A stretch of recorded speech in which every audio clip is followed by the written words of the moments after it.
Yes guys, तो कैसे आप लोग बताना चाहूंगा आज सीखते बेसिकली कि मार्केट में प्रॉफिट एंड लॉस की स्टेटमेंट को कैसे एनालाइज करते हैं, प्लस प्रॉफिट एंड लॉस को स्टेटमेंट को एनालाइज करते हुए हम कैसे किसी स्टॉक को जान सकते हैं कि इसका बैलेंस शीट कैसे क्रिएट हुआ एंड साथ ही साथ इस कंपनी के पास कितना बोरोइंग है, कितना नेट सेल्स कंपनी के पास क्रिएट किया गया है, प्लस कितना नेट सेल्स लास्ट ईयर था, कितना नेट सेल्स इस ईयर है, प्लस कितने कंपनी को इंटरेस्ट चल रहा है एंड बहुत सब कुछ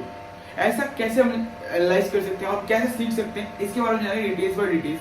तो आपको एक काम करना पड़ेगा वीडियो में, फर्स्ट ऑफ ऑल कि आपको ना एंड तक वीडियो तक बना रहना पड़ेगा, जिससे कि आप उस चीज को समझ पाए और देन उसके बाद आप जान पाए कि बेसिकली आपको करना है प्रॉफिट एंड लॉस स्टेटमेंट को आप कैसे बिल्कुल एनालाइज कर सकते हैं एंड ये समझ सकते हैं कि आपको बेसिकली क्या समझना है प्रॉफिट एंड लॉस स्टेटमेंट में और ऐसा क्या देखते हो वो करना है, जिससे कि आपको ये पता चल पाए कि आपको प्रॉफिट एंड लॉस में क्या देखना है बेसिकली किसी मेजर पॉइंट, किसी भी स्टॉक्स को एनालाइज करने से पहले एंड साथ ही साथ किसी भी पोर्टफोलियो बनाने से पहले। या लॉन्ग टर्म हो सकता है या फिर किसी पर्पज से आपने कोई सेक्टर ढूंढा हो, लाइक एफएमसीजी स्टॉक हो सकता है या फिर कोई भी power sector, energy sector, any kind of sectors आपने चूज किए। उसके बाद आपने उस सेक्टर को चूज करने के बाद कैसे आप उसको टॉप 10 स्टॉक सेलेक्ट करने के बाद 5 कैसे टॉप स्टॉक्स को सिलेक्ट करते हुए आपको एक पोर्टफोलियो क्रिएट करना है, उसके रिगार्डिंग जानेंगे profit and loss statement, right. तो स्टार्ट करते हैं वीडियो और जानते हैं बेसिकली कि प्रॉफिट एंड लॉस स्टेटमेंट होता क्या है और प्रॉफिट एंड लॉस स्टेटमेंट को हम जानते कैसे। तो देखो, फर्स्ट होता है आपका नेट सेल्स। तो नेट सेल्स का मतलब बेसिकली वो होता है कि एक XYZ नाम की कंपनी है, ठीक है, जो कि हमने ओपन करी है आज, ठीक। तो इसका मतलब ये है कि 1 अप्रैल से लेकर के 31 मार्च तक जितना भी कंपनी ने सेल किया है पूरे 1 सालों में, कितनी जो भी वस्तु प्रोडक्ट्स जो भी उसने बनाया, उस जो भी आइटम सेल किया उसको कहते हैं नेट सेल्स। तो पूरा जितना भी अमाउंट होगा वो पूरा नेट सेल्स के अंदर कवर होता है, जो कि ईयर में एक बार आपको देखने को मिलता है, वो आपको मिलेगा प्रॉफिट एंड लॉस स्टेटमेंट, ठीक है। उसके बाद आता है अदर इनकम। अदर इनकम का मतलब ये होता है कि जो इनकम नेट सेल्स के अलावा like any kind of income हो सकते हैं मार्केट से, जो कि मार्केट में दिया हो या फिर कुछ और पर्पस के लिए यूज किया गया हो या फिर प्रोडक्टिव के लिए कुछ यूज किया गया हो, मार्केटिंग के लिए कुछ यूज किया गया हो, किसी भी तरीके का वो अदर्स टाइप के इनकम हो सकते हैं। वो इनकम जो है इसे प्लस होता है, तो देन इक्वल टू ये आपका अदर्स इनकम बनता है, राइट। जैसे कि कुछ भी हो सकता है अदर इनकम्स में, जैसे कि आप मार्केट में आए करने के लिए कुछ और एंड देन उसके बाद कुछ और भी चीजें हैं वहाँ पे, लाइक एक्सपेंडिचर है काइंड ऑफ दिस की आपको मार्केट में आए एंड देन आपको कोई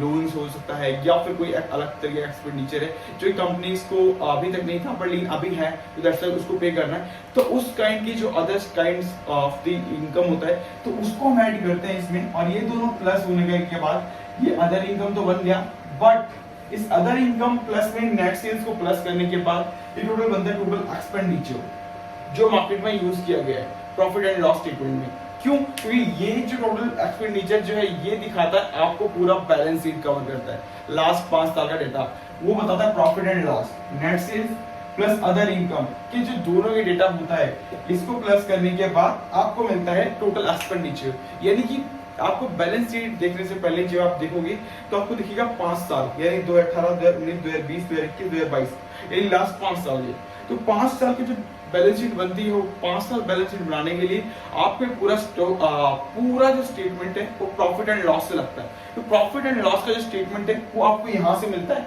टोटल एक्सपेंडिचर से। तो ये होता है टोटल एक्सपेंडिचर, जो net sales plus other income जो अमाउंट होता है इन दोनों को प्लस करने के बाद जो बनता है वो बनता है टोटल एक्सपेंडिचर, ठीक है। अब जानते हैं operating profit. Operating profit basically वो होता है, मान लो कि एक कंपनी है जो कि XYZ हमने स्टार्ट करी है, ठीक। तो उस कंपनी ने क्या किया ना कि आपको अभी उन्होंने एक प्रॉफिट कमाया, तो प्रॉफिट में एक ऐसा अमाउंट होगा कि जो उसमें जो इंक्लूड होगा, लाइक कि हमने कोई पैसा मार्केट से उठाया है किसी के इंटरेस्ट अमाउंट पे, लाइक 6% का इंटरेस्ट हो सकता है, 12% का इंटरेस्ट हो सकता है, किसी वट एवर कितने परसेंट के रिटर्न अमाउंट को उठाया, उस अमाउंट को कैलकुलेट किया, मतलब उसी जो भी हमने लोन लिया हुआ है किसी से या फिर किसी से इंटरेस्ट पार्ट पे जितना भी अमाउंट लिया हुआ है उसके ऊपर जो प्रॉफिट जनरेट किया है उसको कहते हैं ऑपरेटिंग प्रॉफिट, ठीक है।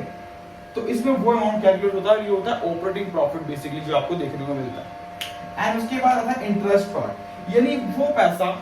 जो कि एक लिमिटेड समय के लिए या फिर लिमिटेड वर्क के लिए लिया था, यानी कि 2 साल के लिए, 4 साल के लिए पैसा चाहिए, मार्केट से, जिससे कि मैं इसके ऊपर इंटरेस्ट दूंगा बट मैं इससे इस पैसे को प्रॉफिट कमा पाऊंगा। तो वो प्रॉफिट तो यहाँ पे ऑपरेटिंग प्रॉफिट में दिखता है, प्लस ये इंटरेस्ट पार्ट वो दिखता है कि किसी भी अपने बिजनेसेस सर्विसेज जो भी प्रोडक्ट था हमारा उसको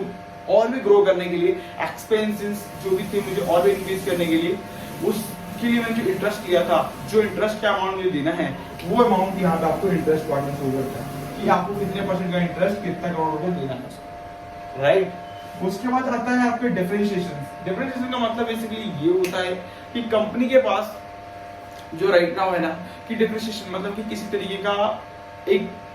मान लो कि एक्चुअली कंपनी मैंने स्टार्ट करी, ठीक है, तो मान लो हमारा 50,000 रुपए थी, तो 50K के हिसाब से कंपनी 50,000 में स्टार्ट हो जानी चाहिए, राइट। बट स्टिल मार्केट में क्या है ना कि मुझे इस कंपनी को स्टार्ट करने के लिए 50,000 रुपए तो लगे, मैंने लगाया एंड स्टार्ट करी। बट मुझे ना ऐसा लगता है कि इस कंपनी को स्टार्ट करने से पहले मुझे 30,000 रुपए एक लैपटॉप भी लेना चाहिए, जिससे कि कंपनी अच्छे से वर्क कर पाएगी और मेरे लिए काम और भी इजी होगा। तो उसमें क्या होगा, 50,000 रुपए की कंपनी स्टार्ट करेगी प्लस 30,000 रुपए का अमाउंट एक और है जो कि मैंने एक लैपटॉप लिया, तो वो अमाउंट हो गया डिप्रिसिएशन।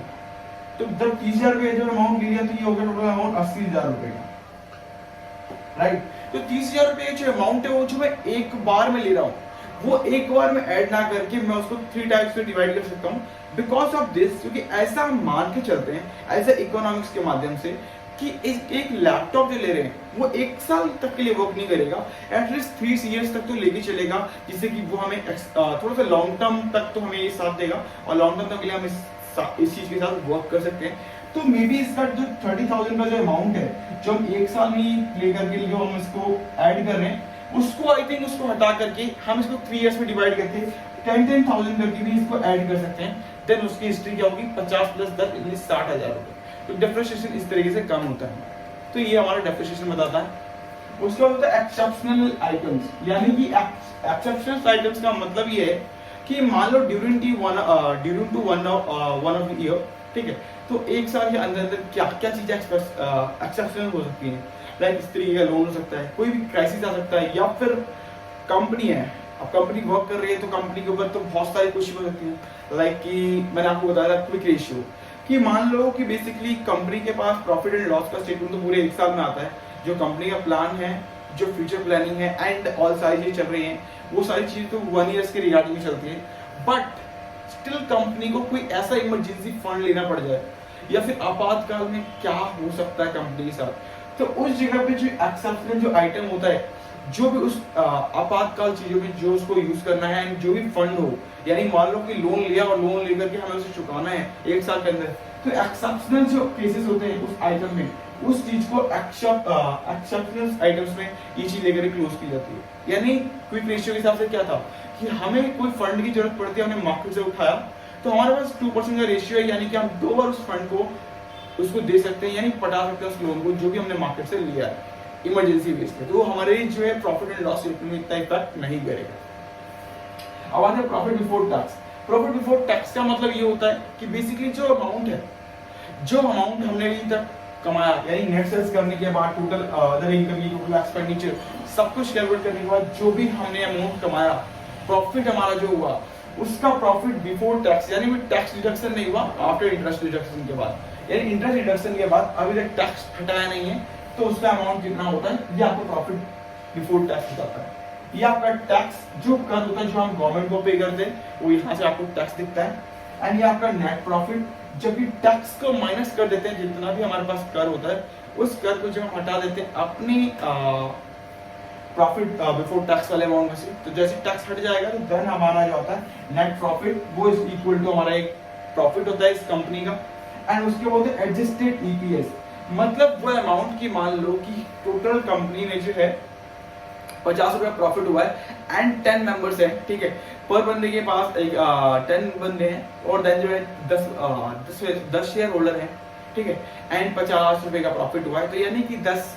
डिवाइड 50 करेंगे तो यानी पर शेयर जो कंपनी को प्रॉफिट होगा वो होगा 5 रुपए का। तो इस तरीके से एडजस्टेड ईपीएस को कैलकुलेट कर सकते हैं, राइट। तो इस तरीके से आप समझ सकते हैं पूरा प्रॉफिट एंड लॉस स्टेटमेंट था क्या, एंड इसको और भी विस्तार से समझने के लिए कि हम ऐसा कैसे निकाल सकते हैं, इसको कैसे समझ सकते हैं, तो इसके लिए आप एक काम करो, ticker.com पे जाओ, जाने के बाद जो भी स्टॉक्स है आपको सिलेक्ट करो, एंटर करो। एंटर करने के बाद वहां से आप ये सिलेक्ट करो कि आपको कौन सा स्टॉक सिलेक्ट करना है, उस स्टॉक को सर्च करो। नीचे ऊपर में डॉक्यूमेंट का एक ऑप्शन आ रहा होगा मेन्यू बार में, उस ऑप्शन पर क्लिक करने के बाद नीचे आ जाओगे, एनुअल रिपोर्ट की डॉक्यूमेंट दिख रही होगी, वहां से जाकर के आप सारा सब कुछ एनालाइज कर सकते हो। तो मार्केट के बारे में जान सकते हो कि बेसिकली इस पॉलिसी के रिगार्डिंग इसमें क्या है, इस स्टॉक में इस पॉलिसी के रिगार्डिंग क्या है। इस वीडियो अच्छी लगी तो लाइक कर लीजिए, शेयर कर लीजिए। Thank you so much guys. अगर आपने अभी तक चैनल को सब्सक्राइब नहीं किया तो चैनल को सब्सक्राइब करना मत भूलिएगा। एंड पहली बार चैनल पे आए तो बेल पे जल्द दबा लीजिए, जिससे कि आने वाली नेक्स्ट वीडियो आपको बहुत सबसे पहले आपके पास आए एंड आप इसको अच्छे से देख पाए और एनालाइज कर पाए एंड और भी अपनी नॉलेज को इंक्रीज कर पाए एंड साथ ही साथ जो भी आपको पब्लिक से उसको शेयर कर सकते हैं, जिससे कि हर किसी के पास जा सके वीडियो एंड हर एक बंदा इसको अवेयर हो सके इसके बारे में एंड जान पाए प्रॉफिट एंड लॉस स्टेटमेंट होता है। वीडियो अच्छी लगी तो लाइक करिएगा, शेयर करिएगा। Thank you so much guys, मिलते हैं नेक्स्ट वीडियो, तब तक के लिए बाय बाय।